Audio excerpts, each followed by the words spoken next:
ನಮ್ಮ ಮಮ್ಮಿ ಜೊತೆ ಜಗಳ ಆಡಿ ನಾನು ವಾಪಸ್ ಹುಬ್ಳಿಗೆ ಬಂದ್ಬಿಟ್ಟೆ. Hi, welcome to my side of internet. ಹಬ್ಬ ಮುಗಿತಲ್ಲ, ನಾನು ಬ್ಯಾಗ್ ಪ್ಯಾಕ್ ಮಾಡ್ಕೊಂಡು ಹುಬ್ಳಿಗೆ ಹೊಂಟಿದ್ದೆ. ಆಟೋದಾಗ ನಾನು ಬಸ್ ಸ್ಟ್ಯಾಂಡಿಗೆ ಬಂದೆ, ಆದ್ರೆ ಇಲ್ಲಿ ನೋಡಿದ್ರೆ ಬಸ್ಸೇ ಇದ್ದಿದ್ದಿಲ್ಲ. ಅದಕ್ಕೆ ಟೈಮ್ ಪಾಸ್ ಹೆಂಗ್ ಮಾಡೋದು ಅಂತ ಇಂಥವೆಲ್ಲ ಗೇಮ್ ಮಾಡ್ಕೊಂಡು ಕುಂತಿದ್ದೆ. ಡಿಪ್ರೆಷನ್. ಹಳ್ಳಿ ಮನೆ ನೋಡಕ್ ದೂರದಿಂದ ಅಷ್ಟ ಚಂದ ಅಲ್ರಿ, ಹೋಗಿದ್ದವ್ರಿಗೆ ಗೊತ್ತು ಕಷ್ಟ.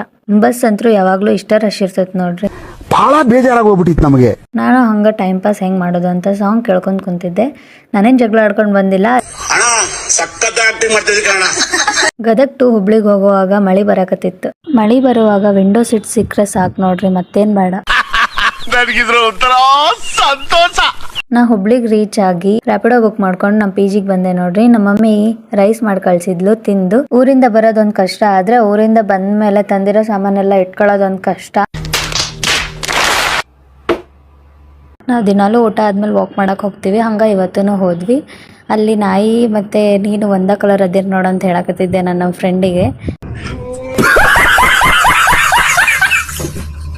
ಅವ್ರು ಅದು ಮಾಡಕತ್ತಾರ, ಇವ್ರು ಇದು ಮಾಡಕತ್ತಾರ ಅನ್ನೋದನ್ನ ಬಿಟ್ಟು ನೀವೇನ್ ಮಾಡ್ಬೇಕು ಅನ್ನೋದ್ರ ಮೇಲೆ ಫೋಕಸ್ ಮಾಡ್ರಿ. ಮತ್ತೆ ನಿಮ್ ಫೀಡಾಗಿ ಬಂದು ಡಿಸ್ಟರ್ಬ್ ಮಾಡ್ತಾನೆ ಇರ್ತೀನಿ, ಅದಂತ್ರ ಗ್ಯಾರಂಟಿ. ಓಕೆ, ಬಾಯ್ ಬಾಯ್.